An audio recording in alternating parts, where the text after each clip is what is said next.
وہ سب لمحات جو ہے وہ ہم نے اپنی آنکھوں سے دیکھے اور کس طریقے سے گرفتاریاں بھی وہاں پر عمل میں لائی گئیں اور لوگوں کو گرفتار کیا گیا. ایک سیاسی جماعت جو کہ بڑی مقبول سیاسی جماعت تھی اس کی تمام تر ہم نے چیزیں دیکھیں کہ بانی پی ٹی آئی کی گرفتاری بھی ہوئی اور اس کے بعد جو مظاہرے پھوٹے اور جس طریقے سے گرفتاریاں کی گئیں وہ تمام تر واقعات کے اوپر ہم پروگرام کے اندر ڈسکس کریں گے. یہاں پہ لیں گے ایک چھوٹا سا بریک, ہمارے ساتھ رہیے گا.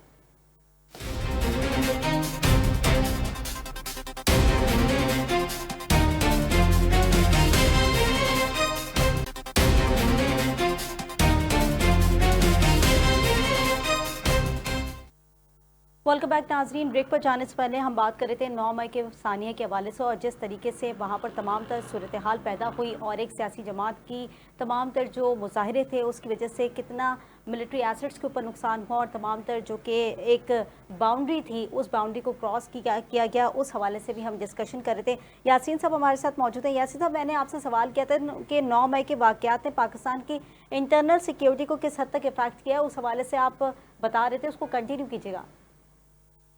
تو وہ میں یہ کہہ رہا تھا کہ جو 9 مئی کا واقعہ ہے, ایک سیاسی جماعت جو اس میں انوالو تھی, جنہوں نے باقاعدہ ڈائریکشن دی, لوگ گئے اور انہوں نے باقاعدہ اسٹیٹ کی پراپرٹی پہ حملے کیے, آگ لگائی, اور آگ لگانے کے بعد جو صورتحال بنی وہ کسی سے ڈکی چھپی نہیں ہے. تو اگر ہم یہ کہیں کہ 9 مئی کا جو انسیڈنٹ تھا وہ پاکستان کی تاریخ کا سیاترین باب تھا, تو یہ غلط نہیں ہوگا. اب یہ کہنا کہ جی کس نے کیا کس نے نہیں کیا, یہ معاملہ عدالتوں میں ہے, اور عدالتوں میں بعض کیسز ثابت ہو گئے ہیں جس میں پارٹی کے لوگوں کو سزائیں بھی ہوئی ہیں, ان کے معاملات اپیل میں ہیں, اور بہت سارے لوگ جیلوں میں اپنی سزا بھگت رہے ہیں, وہ آپ کے سامنے ہے. تو آپ 9 مئی کے معاملات کو جو ہے نا ماضی کا ایک حصہ کہہ سکتے ہیں. جو کچھ ہوا پاکستان کی تاریخ میں نہیں ہونا چاہیے تھا. ہم نے اپنی ہی پراپرٹی کو آگ لگائی اور ایسی جگہ پہ ہم نے اٹیک کیا جو ہمارے جو ہیرو تھے فوج کے, ان کی پراپرٹی پہ بھی اٹیک کیا گیا, ان کو مارا گیا, پیٹا گیا. تو یہ سلسلہ جو تھا یہ بڑا تکلیف دہ تھا, جس کی جتنی بھی مذمت کی جائے کام ہے. ٹھیک. اب یہ تو 9 مئی کے حوالے سے بات ہو گئی. دوسری بات جو آپ کر رہی تھی مارکہ حق کے متعلق, مارکہ حق کے متعلق میرا کہنا یہ ہے کہ یہ مارکہ حق کی جو نوبت کب آئی, جب ہندوستان نے پاکستان کے خلاف الزام لگایا کہ فلاں جگہ پہ پاکستان کے دہشت گرد آئے, انہوں نے ہمارے لوگوں کو مار ڈالا, اور یہ دہشت گردی ہے, اور دہشت گردی کا الزام لگایا گیا ہمارے خلاف. ہماری حکومت نے, ہماری خارجہ پالیسی نے, ہماری فوج پاکستان نے, سب نے مل کر بڑے خوبصورت طریقے سے کھیلا اور ان کو بتایا کہ ہم اس معاملے میں انوالو نہیں ہیں. آپ ثابت کر لیں, کوئی بھی انکوائری ہولڈ کر لیں, کسی کو بھی اپوائنٹ کر دیں, ہم اس کے لیے تیار ہیں. لیکن یہ الزامات جو آپ لگا رہے ہیں یہ غلط ہیں. لیکن انڈیا ایک بہانہ ڈھونڈ رہا تھا پاکستان پہ اٹیک کرنے کا, اور اس انسیڈنٹ کو بیس بنا کر انڈیا نے پاکستان کے ڈیفرنٹ ایریے میں ڈرون حملے شروع کر دیے. سارا کچھ ہوا, لیکن پاکستانی حکومت نے بڑے ثمر و تحمل سے کھیلا, اور خارجہ پالیسی کے معاملے میں یہ ثابت کرنے کی کوشش کی کہ ہندوستان نے جو الزامات لگائے ہیں یہ غلط ہیں. بالآخر جب انڈیا باز نہیں آیا تو پھر ہماری حکومت نے واپس جواب دیا, بالکل. اور جس طرح کا جواب دیا اس کے بعد پاکستان کی تاریخ میں یہ 10 مئی کا جو دن ہے یہ پاکستان کی تاریخ کا خوبصورت ترین دن ہے. اس کی جتنی بھی تعریف کی جائے کم ہے. اس میں ہم نے یہ ثابت کیا کہ ہماری سیولین گورنمنٹ نے شہباز شریف کی قیادت میں بڑے خوبصورت انداز میں کھیلا, اور فوج پاکستان نے, جس میں فیلڈ مارشل فوج کی حد تک, لیکن ہم خالی فیلڈ مارشل کی جو ہم بات کرتے ہیں اس میں پوری فوج کو شامل کرتے ہیں آپ, کیونکہ ایئر فورس نے بھی جو کمال کر کے دکھایا, جو ہمارے بری بحری فلنگ فضائیہ آفیسر تھے. تمام جتنی ایئر فورسز ہیں ہماری, ان سب کی جو تعریف ہے وہ بالکل کرنی چاہیے, اور جس طریقے سے انہوں نے اپنی تمام تر خدمات کو سر انجام دیا ہے وہ دیکھنا یہ تھا کہ جس طرح سے بھارت کے ایک کے بعد ایک طیارے گرے وہ سب کے سامنے تھے. اچھا, اب بات یہ ہے کہ یاسین صاحب 9 مئی کے ہم ذکر کر رہے تھے, اب یہاں پر ایک اسٹریٹجی یہ مرتب ہوئی کہ ایک سیاسی جماعت جو ہے وہ کھڑی ہوئی اور اس نے تمام تر جو انفراسٹرکچر ہے ملک کا وہ تبدیل کر دیا. آپ کیا سمجھتے ہیں کہ یہ کہنا درست ہوگا کہ ایک سیاسی ریاکشن تھا، یا پھر اسٹیٹ انسٹیٹیوشن کی اگر ہم بات کریں تو اس پر ایک ڈائریکٹ چیلنج تھا؟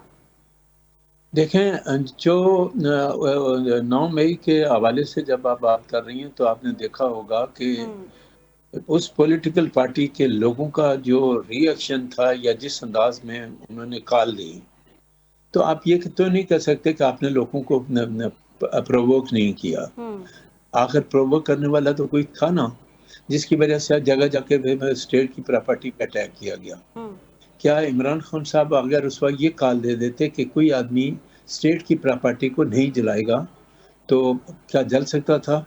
اور جب آپ پی ٹی آئی کے لوگ جو ہے کور کمانڈر ہاؤس لاہور میں پہنچے اور جس طرح ان کو ویلکم کیا گیا، اس کا مطلب ہے کہ اس وقت ہوں جو وہاں کے کور کمانڈر تھے وہ بھی کسی حد تک کسی پولیٹیکل پارٹی سے ملے ہوئے تھے، انہوں نے کوئی ری ایکشن شو نہیں کیا۔ ہوں ویسے تو کسی کور کمانڈر کے بنگلے کے نزدیک تو چڑیا بھی جائے تو وہ بھی ہمت نہیں کرتی وہاں جانے کی۔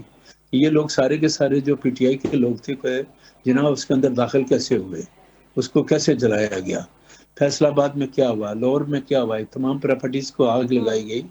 تو کیا یہ جو کام ہے جس پولیٹیکل پارٹی نے کیا ہے اس کے خلاف کیا ایکشن نہیں ہونا چاہیے؟ قانون کے ہوں مطابق ایکشن تو ہو رہا ہے نا۔ اور ایکشن آپ تو یہ ہو رہا ہے، بتا، ٹرائلز بھی ہو رہے ہیں، ہم دیکھ رہے ہیں کہ اب تک وہ ٹرائلز چل رہے ہیں، گرفتاریاں بھی عمل میں لائی جا رہی ہیں، بانی پی ٹی آئی خود اس وقت گرفتار ہیں۔ اور اس کا سب سے بڑی بات یہ ہوں ہے کہ اس چیز کو ہمارے پڑوسی ملک جو ہمارا دشمن ملک ہے اس نے جس انداز سے اس کو اچھالا ہوں وہ آپ کے سامنے ہے، کسی ڈکی چھپی چیز نہیں ہے۔ آپ چونکہ میڈیا سے ہیں، وہاں کے ہندوستان میں وہ باتیں کی جو ہم نے اپنی زندگی میں کبھی نہیں سنی تھی۔ تو یہ چیزیں جو تھی، جو لوگ انوالو ہیں انہوں نے پاکستان کے لیے کوئی اچھا کام نہیں کیا۔ پاکستان کی تاریخ میں ایک ایسا کام کیا جو ہوں میں نے بھی اپنی لائف ٹائم میں پہلی دفعہ دیکھا۔ تو یہ اپنے ہی پراپرٹیز کو آگ لگانا، جلانا، افواج پاکستان کو گالیاں دینا۔ ہوں فوج تو ہماری آج ہے نا، اب 10 مئی کا جب حوالہ دیتے ہیں تو فوج تھی نا، تو تب 10 مئی کو جنگ لڑے نا آپ نے، ہوں اور پوری پاکستانی 25 کروڑ عوام نے فوج کا ساتھ دیا۔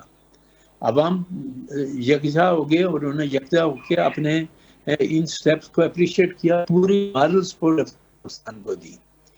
تو ہوں جس خوبصورتی سے ہماری تو یاسین حکومت صاحب، نے، ٹرائلز تو ابھی بھی جاری ہیں، آپ کیا سمجھتے ہیں کہ پاکستان کا جو قانونی نظام ہے وہ کیا اس طرح کے سینسٹیو کیسز کو کس حد تک ٹیکل کرنے میں کامیاب ہو سکا ہے، یا ماضی کے اندر اس طرح کے کوئی کیسز ایسے ہیں جو کہ بہت اچھی طریقے سے ٹیکل کیے گئے ہوں؟ کیونکہ اب تک جو ہم نے یہ دیکھا ہے کہ یہ ٹرائل بھی جاری ہے اور اس کی جو اسٹریٹجی تھی وہ بالکل ایک ڈیفرنٹ فارمیٹ کے اوپر تھی۔ اب قانونی تقاضے اس کے جو ہے وہ کس طرف جا رہے ہیں اور آگے اس کو کیسے ہینڈل کرنے کی ضرورت ہے؟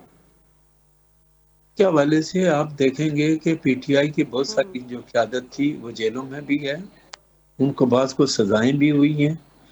پرابلم یہ ہے کہ وہ بیچارے جتنے بھی لوگ جن کو ایون یاسمین راشد کو دیکھ لیں، وہ بھی سزا بھگت رہی ہے نا، ہوں لیکن ان کا تو کوئی نام نہیں لیتا۔ وہ کن حالات میں جیل کے اندر پڑے ہوئے ہیں ان کا کوئی نام لینے کے لیے تیار نہیں ہے۔ ہوں پی ٹی آئی کے لوگ صرف فرد واحد کی بات کرتے ہیں، عمران خان کی، باقی کسی کی کوئی بات نہیں کر رہا۔ ہوں ایون اس زمانے میں جن لوگوں کو پکڑا گیا، کیا پی ٹی آئی نے کوئی ایسی لیگل ٹیم بنائی جو ان لوگوں کو لیگل جو اپنا پروٹیکشن دیتے؟ کوئی نہیں بنائی گئی۔ ہوں جو لوگ آج شاہ محمود قریشی صاحب ابھی تک جیل میں پڑے ہوئے ہیں، سارے لوگ پڑے ہوئے ہیں، جتنے میں سابقہ گورنر پنجاب جو ہے وہ ہوں سزا بھگت رہا ہے۔ تو آخر اگر یہ انوسینٹ تھے تو پھر عدالتوں نے ان کو سزائیں کیوں دی ہیں؟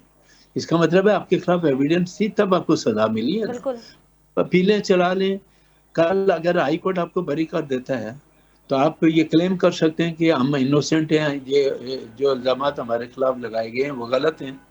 تو وہ الزامات تو بات کی بات ہے، لیکن یہ بات تو یہ ہے کہ اس وقت پارٹی لیڈر نے پہلے ہوں تو ایک وہ سائفر کا معاملہ لٹکایا اور اس کو جو ہے نا کہا کہ یہ ہو گیا، ہماری حکومت کو ختم کیا گیا، ہمارے خلاف سازش کی گئی، نے پوری قوم کو پرووک کیا ہوں اور کہا کہ جس میدان میں آ جائیں اور آ کے یہاں مقابلہ کریں۔ تو ٹھیک ہے، یہ تمام چیز انویسٹیگیشنز تو اب بھی جاری ہیں۔ اب دیکھنا یہ ہے کہ ظاہر ہے